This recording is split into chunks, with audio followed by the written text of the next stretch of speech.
I win. Reload. Fine, you get that one, but you were lucky. Reload.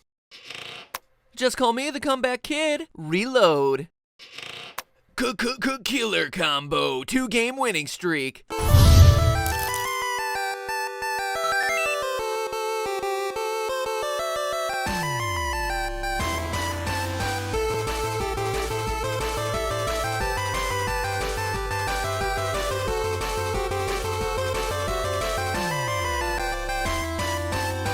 Hello, Internet! Welcome to Game Theory, where today we're showing you how to win the battle before it even begins using psychological cheat codes. Kind of like the Konami code. Up, up, down, down, left brain, right brain, start. Hey, remember that time we talked about Team Fortress 2 or League of Legends? No? You're only here for the FNAF theories? Wow. Okay then. Well, today I'm thrilled because I've wanted to do a theory on those games for a long time, and today is that day. Just how long, you ask? Doesn't matter, I just kind of put it in the script so it would flow better. So I've had a lot of requests to do a theory on those games, and the mind-blowing, super exciting, rock your socks off subject that we're gonna be talking about today is, drumroll please, colors. We're going to be talking about colors. What, that doesn't sound exciting enough for you? Hey, listen, not every theory is about the main character being dead and or evil and or his own father, okay? And besides, this is one you actually might find helpful as you're playing games with your friends. Because what if I told you that in competitive multiplayer games, whether they're FPS games like TF2, Halo, or COD, or MOBAs like League of Legends, Smite, Dota, or Heroes of the Storm, despite the mechanics for team battles being pretty much identical for both sides, there is an inherent unbalance that exists. Hard to believe, right? These games are built on being as balanced as possible, ensuring that winning and losing is based on player skill, strategy, and reflexes rather than simply exploiting some unfair advantage of the game. And with these esports games, with literally millions of dollars in prize money on the line, you would hope that it would be fair, right? But what if I told you it wasn't, and that it was through no fault of the game designers, that your chances of winning or losing the match are partially determined before even being dropped into the fields of justice? The true reason behind it all is, you guessed it, colors.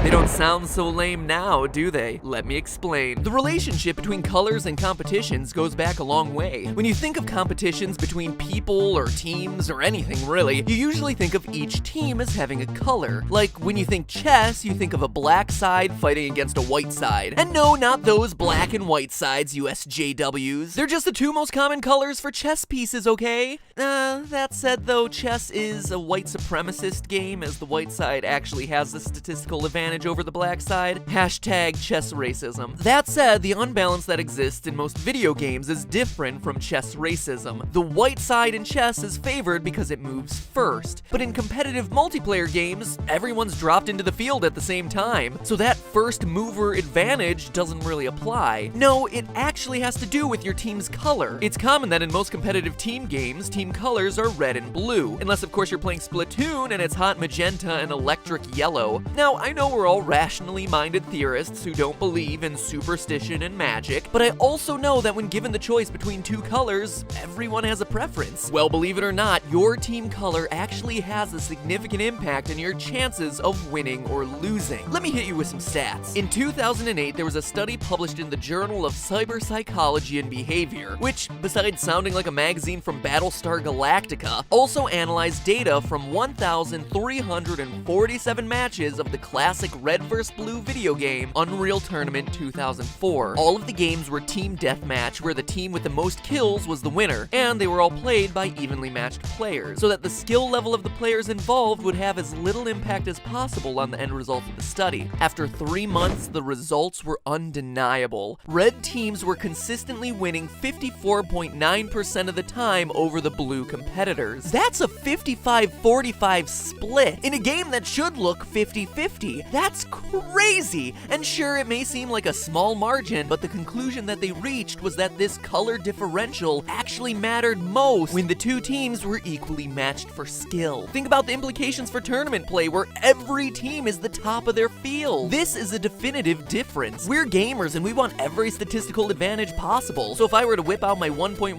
gigahertz Hewlett-Packard desktop PC and load up some Unreal today, you can bet I'd probably be waiting in a matchmaking lobby for a while since not many other people are playing the game today. But if they were, you can bet your life that I'd want to be on that red team like white on rice, or red on my team's banner. You get the idea. And this trend isn't exclusive to Unreal tournaments. Another more recent study by the website The Skeptical Statistician looked at the rich stats, who chooses not to mingle with the poor stats, provided by Halo 4, and saw that after 30 total Team Slayer matches, Red won 21 times, while Blue only won 9. Granted, the sample size is much, much smaller, so maybe sprinkle a grain of salt or two in there, but that's a huge deviation based purely on team color, in a game where color shouldn't matter at all. And it's not just in video games. In a 2011 article by the Association for Psychological Science, researchers analyzed the results of the 2004 Olympics in Athens, Greece, and discovered that across the board, athletes wearing red performed far better than athletes wearing blue, especially in aggressive hand-to-hand events like boxing and wrestling. And in a similar study about Taekwondo, 42 referees were shown 2 sets of videos of red and blue opponents sparring, and then were asked to award them points based on their performance. Now get this, the second set of videos was identical to the first, except that the colors of the fighters were digitally reversed, so that the fighter wearing blue before was then wearing red and vice versa. In both cases, the fighter in red was awarded an average of 13% more points than the fighter in blue. Is that not totally insane? It's almost exactly like the games, but in real life. So should we all start boycotting blue teams now? Returning to tournament hosts and demanding recounts? Well, maybe it's not as bad as all that. Let's take a look at MOBAs. The most popular MOBA in the world, in fact, League of Legends. And hey, that's statistically speaking. Don't be giving me a hard time making judgment calls on that one. In a study last year for the Daily Dot with a sample size of 224 games, the team with 34 wins over the other was... wait, the blue team? And why by so much? As the article points out, that's like the blue team winning 4 games for every 3 games that the red team does. So we need some more statistics here. Well, another prime example came in the 2014 North American Summer Playoffs, where the blue side had a 79.3% win rate over the red side. That's enormous! So what's actually happening in the games? Taking our League of Legends example, aside from kills and capture points, there's also a handful of secondary objectives that can grant your team various resource advantages and buffs. At the time of our example, where blue teams dominated, blue players in the study tended to go straight for the red team's defensive towers early game, where the red teams by and large went jungling. At that time in the game's evolution, killing jungle monsters gave resources in the form of gold, but didn't directly impact the player's abilities. Taking down towers also gave gold, but unlike jungling, also served to weaken the area they stood in for the red team, which helped blue team during the more crucial late game. But why blue over red in League, but then red over blue in FPS? Well, the problem isn't the game, it's us. It's actually a lingering quirk in our psychology left over from evolution. Neuroscientist Gerald D. Kralik spearheaded a study at Dartmouth to investigate the effects of various colors on the psyche of primates. Male and female experimenters approached the monkeys in pairs, wearing various combinations of solid red, green, and blue color shirts and hats, and then would simultaneously present apple slices before backing away. They'd then record which apple slice the monkey would choose. As you may have guessed from the way I decided to include the results in this video, the results were mind-blowing. The monkeys responded exactly the same across the board regardless of practically any variable. The experimenter being male or female had no effect on the choice of apple slice, nor did the experimenters wearing the color green, or even the experimenters wearing the color blue. However, in almost every case, definitively the person wearing red was totally avoided, which, according to the researchers, indicates that primates and humans avoid the color red. We view it as aggressive, which stems from an evolutionary adaptation where we perceive it as being stronger and more dangerous than other colors. That's why stop signs work so well, because they elicit a primary fear response, at least outside of California. And apparently Arkansas too, if Gaijin Goomba's Twitter account is to be believed. Primates, including humans, take a lot of cues from what we see around us. Looking at the redness of someone's skin, their lips, or even their, cover your ears, kids and nuns. Their dingleberries can inspire all kinds of aggressive and submissive actions in us, because in the past we didn't have language and context to do that work for us. Red was the color of blood. It meant intense emotion, it meant danger, and it meant power. And according to the scientists at Dartmouth, this effect is absolutely strong enough to affect competitions, even to this day.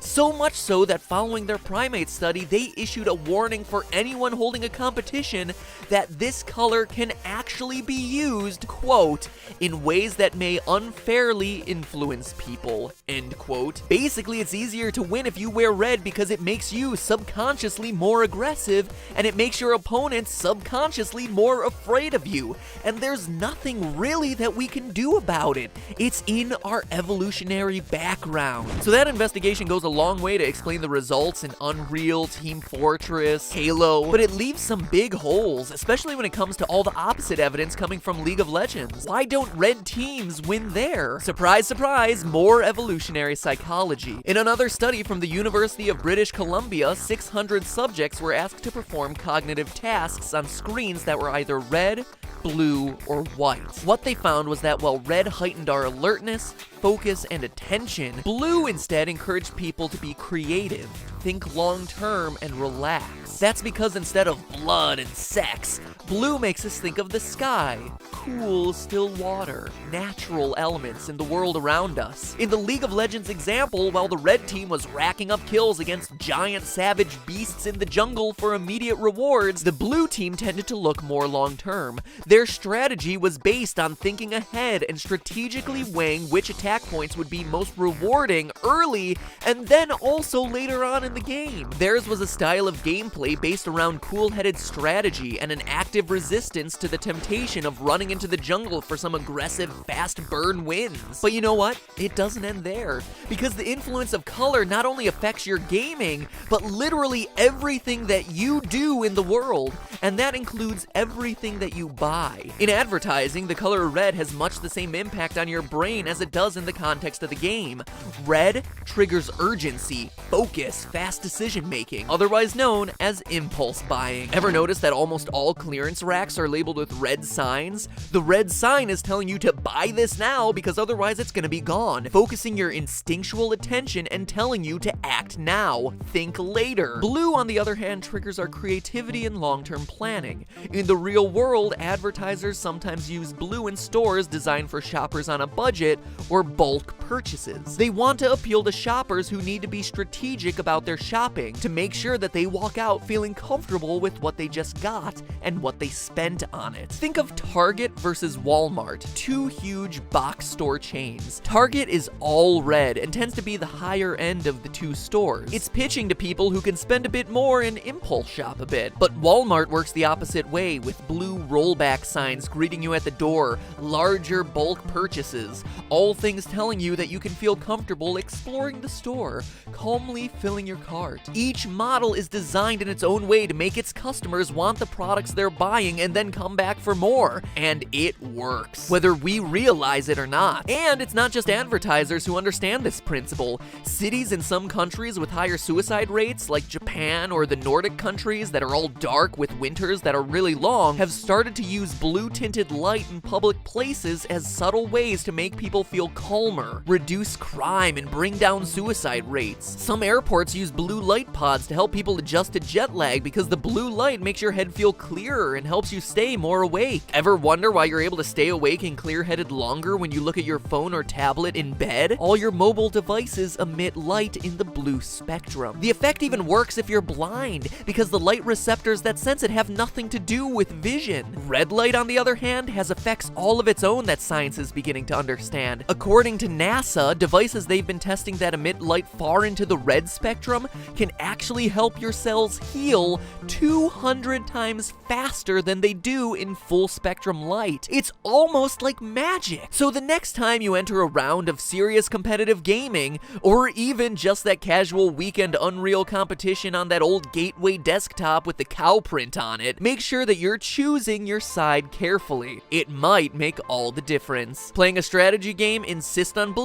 Playing a high-action, aggression-based shooter, red all the way. Knowing how to use the power of color to your advantage is serious business. Or, if nothing else, I just gave you a new excuse for losing other than lag. But hey, that's just a theory. A game theory. Thanks for watching. Using color to optimize your life is one strategy, but over the last few weeks, I've been learning a lot from the mastermind behind Minecraft, Notch. Not from talking to him, mind you. Heck no.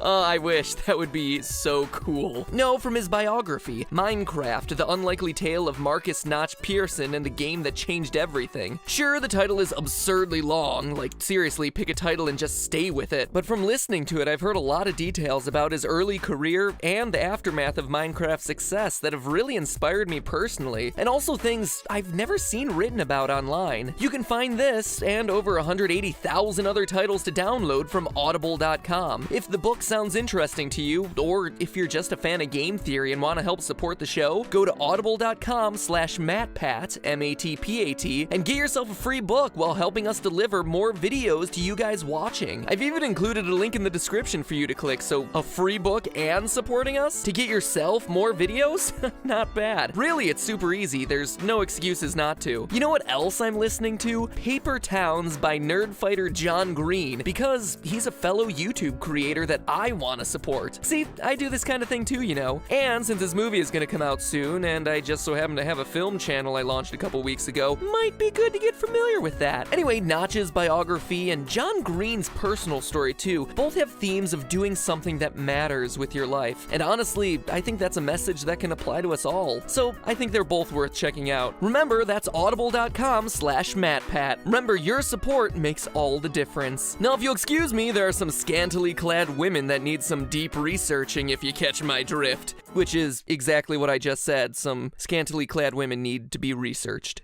for scientific purposes.